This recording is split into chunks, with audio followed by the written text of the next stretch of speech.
showing out, making moves, no doubt. FFA pride, it's what we're all about. From classroom dreams to real world flair, we got the stories you won't find anywhere. Beyond the jacket where the stories unfold, voices of the future, fearless and bold. Tune in now, let the passion ignite. It's more than a jacket, it's a way of life. Beyond the jacket where passion meets purpose. Welcome back to Beyond the Jacket, the podcast where we explore the incredible and unexpected journeys happening inside the blue corduroy. Today, we're traveling all the way to Alaska, where the winters are long, the sunlight is limited, and one FFA member decided to grow fresh vegetables anyway. Alyssa Sullenberger lives just north of Fairbanks, where she's using LED lights and a complete hydroponic system to grow lettuce. No soil, no sunshine, just innovation, determination, and a whole lot of curiosity. I am so excited. Literally, as soon as I saw your outline, I said, I love hydroponics. So, Alyssa, I'm so excited to talk to you today. Why don't you go ahead and just introduce yourself a little bit further? Hi, my name is Alyssa. I am part of the FFA, but I'm also into a lot of other things. I'm really big into horses, horseback riding. In fact, my career plan is to go into equine therapy. I love anything to do with Hawaii, and I really like the tropical agriculture there, all the exotic fruits, and especially the coffee. Yeah, but hydroponics I got into through my FFA. My advisor grows lettuce in hydroponics, and that sparked my interest in it. This is awesome because Yeah. I am from Florida, Alyssa, so Alaska is very removed from my climate. I'm probably more closer to like Hawaii's climate if I had to imagine as far as our agriculture landscape. What does being an FFA member in Alaska look like? I can only imagine. Well, it's very unique from the other states for sure. Um, just based off of like our POA events, so the 15 events, that we do throughout the year. Like for a healthy lifestyle, ours has been an annual tradition to go skiing cross country. Which in places like where you live that's warmer, that like wouldn't be a normal thing you'd have on your POA, but it's definitely unique here. Um, it's unique in other ways though as well, like especially in agriculture because of like our short growing season. We have this amazing growing season, however. There's record cabbages and other produce grown here in Alaska, but because the season is so short, most of the year you can't grow anything unless you grow indoors, and that's where hydroponics comes in. Um, there are so many unique opportunities to expand in agriculture here, so through FFA, you can kind of tune into those different opportunities and expand on them. That's so cool. I love the idea of that because for me, when I've been experienced with hydroponics and been, shown it, it's been more because of lack of land issue of, running out of land and this being a new way of doing it. So it's really cool to know that, you can use it in other aspects with the fact that you guys do enter seasons where you're there's times when you're completely dark, right? Or is that like a myth that I'm just hearing from TV? Well, it's sort of true. So, Okay. up north is where it gets completely dark, like the very north slope of Alaska, so like Prudhoe Bay. I think it's about 3 to 4 hours, or 3 to 4 weeks, something like that, where they have like complete darkness. It may be less. Don't quote me on that. Oh, you're good. But here in Fairbanks, though, our shortest day, we get about 4 hours of light. There's a little light tagging on the beginning and end of that, though, because I mean, like with sunrise, sunset, the sky is partially illuminated. But the days get pretty long when it's that dark. I bet I would be my seasonal sleeping all day. depression would do numbers in Alaska. I'll tell you that because it gets dark at 5 p.m. here in Ohio, and I'm like, all right, turn the lights on. I'm done. Well, I here's wouldn't the get anything done. Yeah, contrary to that, Alyssa, is there times where there's more light than there is dark, though? Yes, definitely. That's where our summers come in with all of the crazy produce growing. We get that 24-hour sunlight in the middle of the summer, sometime in June, and there's lots of summer solstice activities then and such. But because of the expanded time of light that we get, that's how we can grow things in that such short season in the summer. Yeah, you guys got some crazy produce for that short period of time. And then other times, that's when you have to be innovative and do something like hydroponics. Yeah. What made you want to try hydroponics, Alyssa? Growing vegetables in Alaska is probably a foreign thought for a lot of people, but like you said, the summer is your growing season. So, what made you start hydroponics? Well, first of all, it all started with about a little over a year back in my advisor's office. The first year I did FFA, we did FFA in his office, and then our chapter expanded, so naturally we had to move somewhere else. But it's at a soil and water conservation place, so he was could have a hydroponics set up in there. It was the deep water culture method, not the tower, so it was pretty big.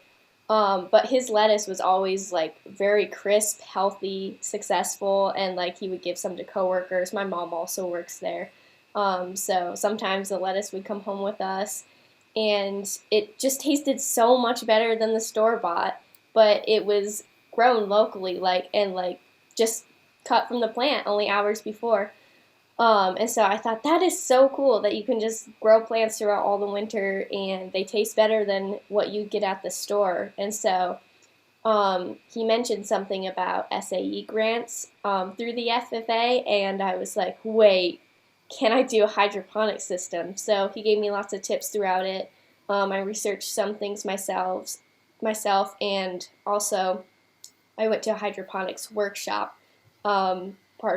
I was already into my project by then, but it was definitely helpful. But all of these, all of his advice was really helpful and got me inspired to do it.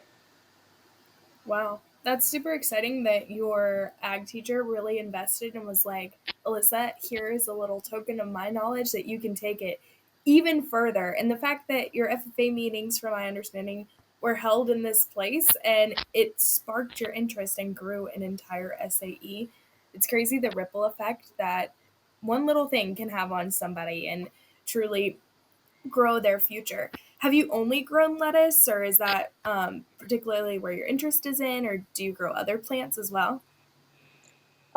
So are you talking about within my hydroponic system or just like Yes, all-time growing? yes. Okay. Yeah, so my hydroponics, I started out with lettuce because, I mean, he had tried that out. It was proven that it could work well in hydroponics, and I need something to grow that I could kind of get used to growing in the system without being too complicated. My first round of lettuce was very successful. It was delicious, and from then on, I moved on to other plants. In fact, when I created the SAE plan, I listed a lot of the plants I was going to grow within it because I wanted to branch out. I wanted to experiment, see what I could grow. And also, if it was successful, I could use that for family use and possibly even share with friends. So after that, I grew more things. I grew vegetables like carrots, the tomatoes.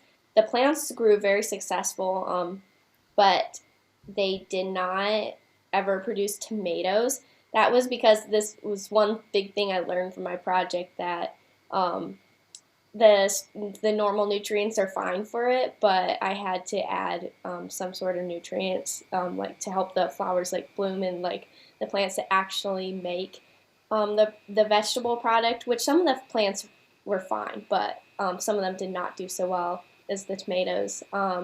And I later learned in a hydroponic workshop that don't start with tomatoes. They're very complicated, so I chose a hard one. That's honestly, I mean, tomatoes can be a hard one to grow with soil. So I could imagine it would also be difficult when it comes to not having soil at all, for sure. Yeah. Alyssa, I think it'd be a good idea because obviously there's a lot of people who might have might not have any idea what hydroponics is. So could you try to walk us through how a setup actually works? Explain it as if we have never seen one before and try to do your best. Okay. So you can buy hydroponic sets like offline, but the way my advisor had it, and then I basically just did a copy paste of what he did pretty much. He drew out for me the design of how his ran, and he gave me a list of all the Amazon parts for it. and that was very helpful. But basically, it was a steel frame or like shelving that you'd have in like your garage or something, very heavy duty, very heavy.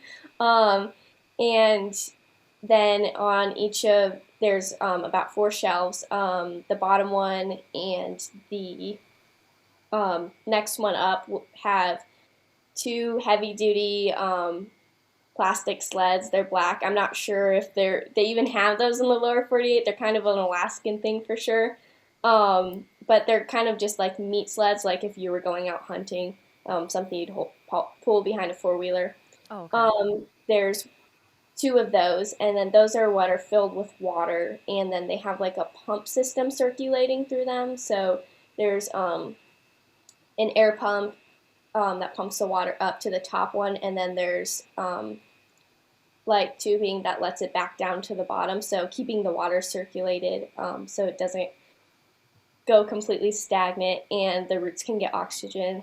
And then there's also air stones in there just for more oxygen and water flow. And then also on top, in the sleds floating on top of the water, there's this like, I don't know exactly what it's called. It's like that foam that you like, insulation foam. And holes are cut in that with little like plastic net pot things, and that's where you stick the plants in with the rock wool after the seedlings are big enough. And then on the shelf above that whole system, which is the main system, there's like a nursery for the small plants because you can't directly plant them into the hydroponic system most of the time. I mean, the seeds are pretty small and can just get lost in that water. So there's rock wool, which is also a type of insulation, I believe, but they make it into pellets that you can grow in. And you just hydrate those with a water and plant food fertilizers mix. I use MaxiGrow, and have them in seedling trays, and then once they're a couple inches tall, then I plant them into the direct system. I just learned so much. The only hydroponic systems that I've ever been exposed to, Alyssa, is the tower with the LED Literally, lights. I just pulled it up on Amazon because I was like, I I was know I've just seen thinking about that. something about like some kind of tower thing, and I was just curious to see what it looked like options on Amazon. And it's Lacey, I'll have to send you a picture. My aunt has one actually in her house. And I just put this together when you were describing it. I was like, I think that's what she has. I couldn't remember if it was hydroponics or aeroponics because I know that's a thing too, but Yeah. definitely a hydroponic system. But she has one at her house in her kitchen and she grows all of her lettuce and stuff in it throughout the year. And it works well, and we're in Iowa, so I feel like you guys don't understand. I'm gonna have my entire house is gonna be full of hydroponics if I find out that this is that feasible for me, because this is something I don't know what it is about it that made me geek out so hard the first time I heard about it. This and biodigesters. You won't shut me up about, okay? I The just I crazy don't know. interest of Lacey Evans. I know, it's so random, but you're gonna catch me when I have my house finally. I'm gonna have like 16 of these things. I'm gonna be like, what vegetable do you need? I have them all, and they're only being grown by water. I just There sent you you the one my aunt has, Lacey, so you can Thank you. purchase and let us know, and then maybe we'll come back like in 6 months when you've grown something and have Alyssa back on to see, you know. I'm gonna get it. I'm gonna get one. Alyssa can finally be your mentor, and if a member be your There you mentor. go. Oh The no. roads have flipped. She's like, please no, don't do that. Actually, that's too much pressure. Yeah. What I has was been your? also- oh, Go Paige, ahead, girl. I was just gonna say, I was thinking back to the time when I was an FFA, and my FFA advisor, if he hears this, is going to laugh out loud, because I remember one time we had a greenhouse. We did have a hydroponics system, but I never used that. But I did overwater all of our plants before our plant sale, and most of them did die, unfortunately. Is there any instance where you would like overwater something because that's really all that there is to grow these plants? Is that a dumb question? I'm not sure. No, it's not a dumb question. So I don't have like an exact professional answer for you on that. But I found that most of my plants were just fine in all the water and actually enjoyed it. But the carrots, let me warn you, they will still have their main taproot, but they will send out this whole mass of other tiny roots that you're gonna have to throw away when you're done. Just because there's so much water. So I think the biggest concern is just making sure it's not too much water in the sense that you still have that added nutrients and the added like air, like oxygen, to Yeah. make Yeah. sure that it's not getting, because I mean, if it is just straight water, you're starving them of those other nutrients and the oxygen. But Yeah. I think it Point. would just be making sure that it's the nice little mix. See, I'm ready for this. Put me in, Yes. coach. I'm ready. I don't have a green thumb, so I'm like, I don't know if I could do this, but I feel like Lacey could. You have some background knowledge that I'm going to do my best. It's going to happen. This is going to be my next year passion project. Just wait. New Year's resolutions. Well, Alyssa, what challenges have you faced? Maybe you can educate.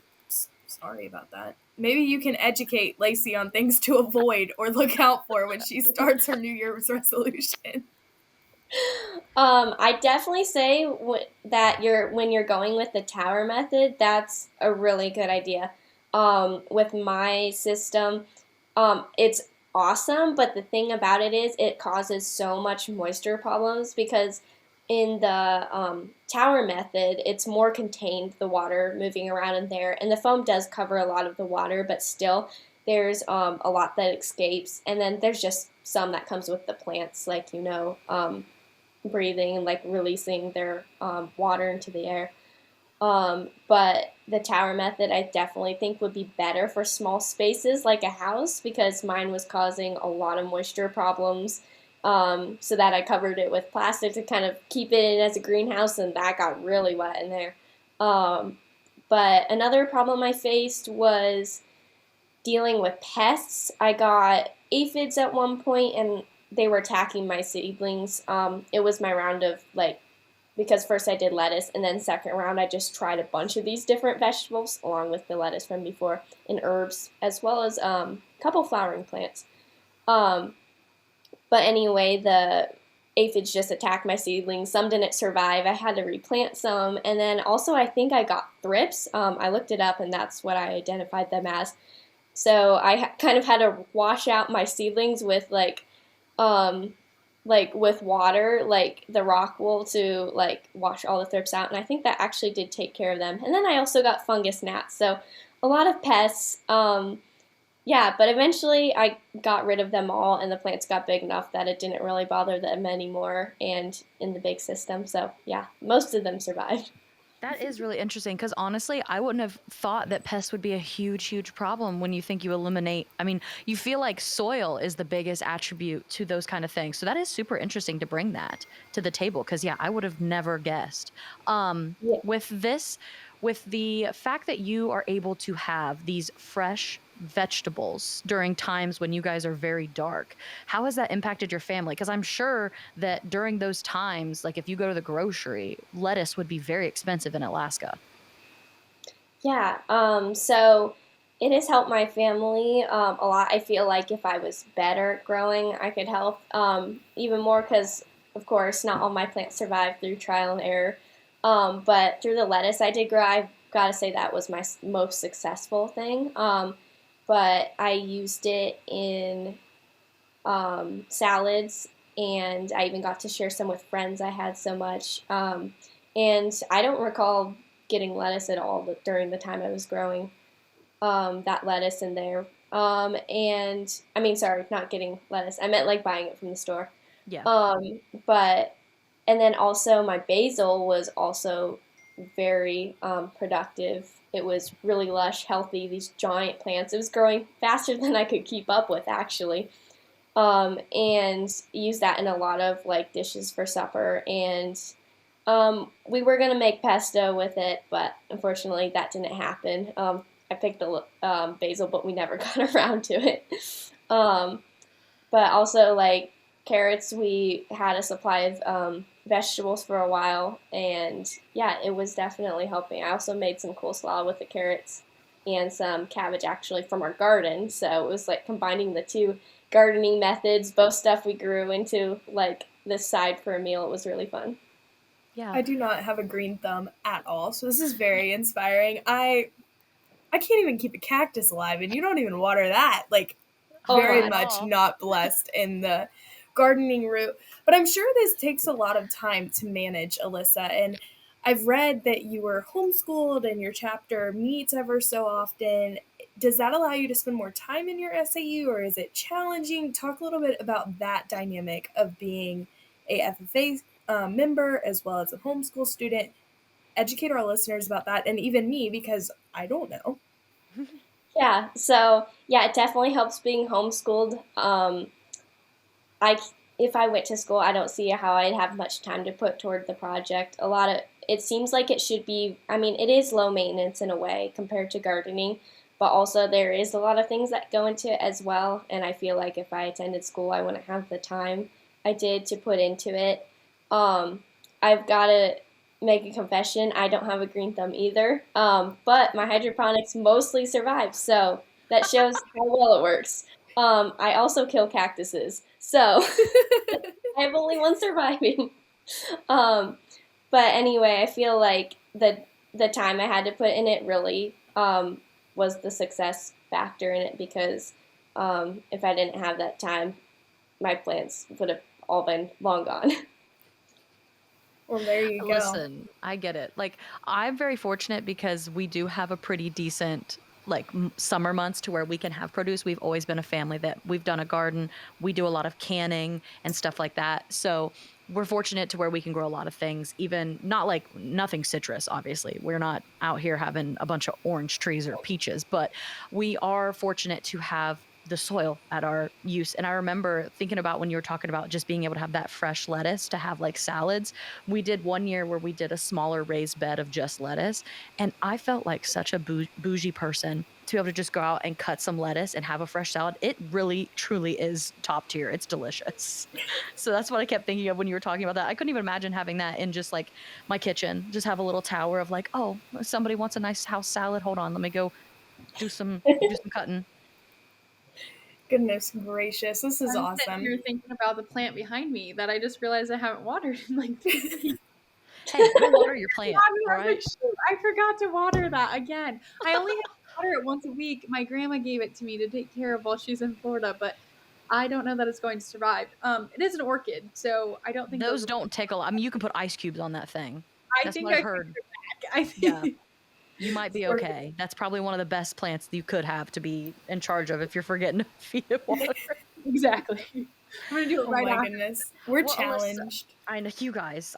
Me and T-Bird, which is my mom, that's her nickname. We're gonna give you crash courses on how to grow some things because my mom's way better than I am. She has a greenhouse this year and she has done fully germinating from like seedlings.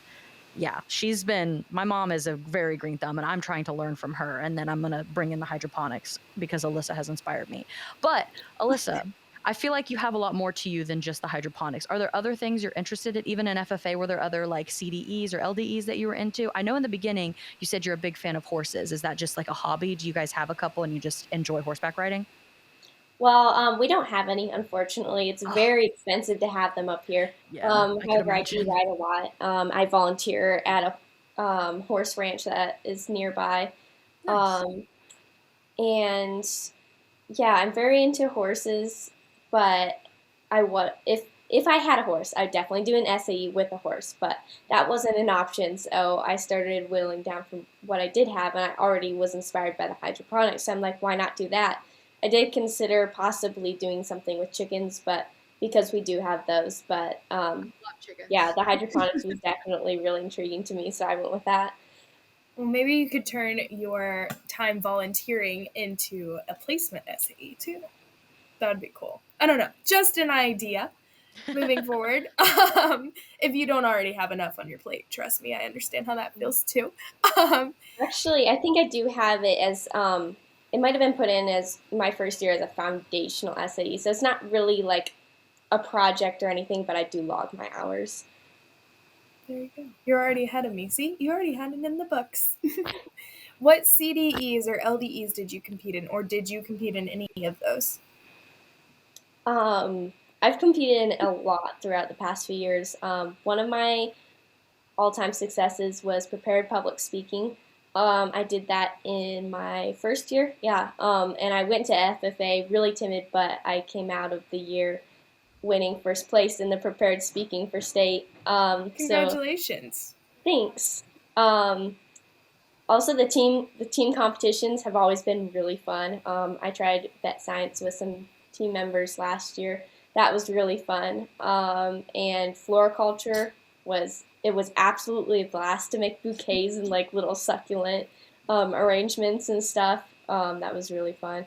And then just this last year, the only personal competition I had was in agri-science. I did do a project on fermenting chicken feed and how that affected the egg production in the winter here in this Alaskan climate.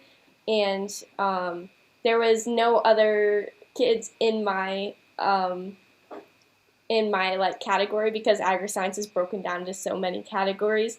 So I naturally got first place, which was really sad. I had no competition, but I still put you a take lot that of first place with honor, though. Still, no one needs to know. Tell anybody how many.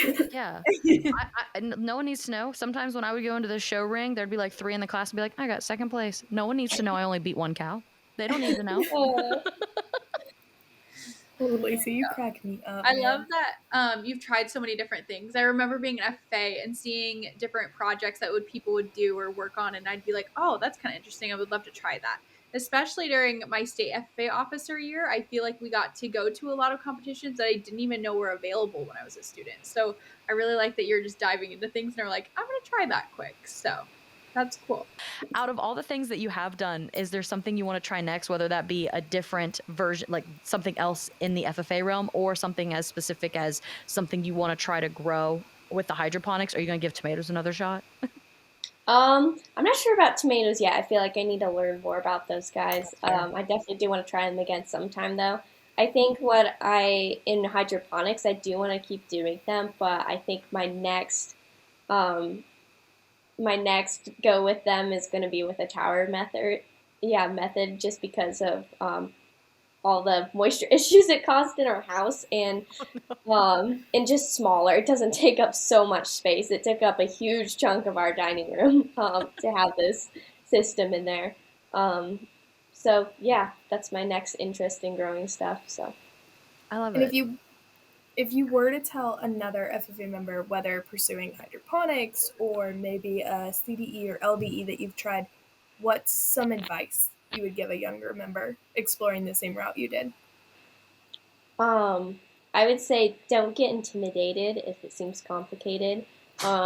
It's okay. You don't have to succeed right away. It's time consuming in a way, but also it doesn't take as much time as you would with normal gardening. I'd say just experiment, see where your passion is, and just kind of go with that. What I was saying is I love that first piece of advice because I feel like that can be applied to a lot of different students' SAEs, regardless of what it is. Because if you start trying something and you don't succeed at first, that's okay because you're going to learn something from that experience. And so I really like that because I think a lot of people today see people on social media or just on the internet in general and see them be so successful right away with something, and they forget to think about all of the work that went in on the back end of that or how many years of practice they had before then. So I really appreciated that piece of advice you shared, Alyssa. Oh, absolutely. I definitely think that's true. And as far as future for Alyssa, I know you said in the beginning too, with your love of horses, I think you said something about wanting to go into like equine therapy. Do you think that hydroponics is something you want to continue while you, even if it was just a hobby, do you think it's something that you would do like the rest of your life essentially? Like, do you think you always have a little tower in the corner for your basil? Yeah, I might. I'm definitely interested in continuing hydroponics. Not as a career, but definitely as Yeah, a just as like a hobby. hobby. I think that's Yeah. something people forget too, is it's like some things can just be a hobby, you know? Mhm. Like everything, I think like a lot of times in this, like, there's like a hustle culture of this generation of like, we have to just, everything has to make you money. And I'm like, some things you can just do for funsies Mhm. and to have Yeah. fresh lettuce. Cause I'm sure, like I said, in Alaska, in the middle of winter, when you've got 4 hours of sunlight, you having fresh lettuce, people would come over and be like, oh, this is rich. Like this is bougie. And you can just be like, yeah, it's whatever. It's just like my tower in the corner because I did hydroponics and FFA. You grew it. Like shape plug for the Yeah. FFA. So Yeah.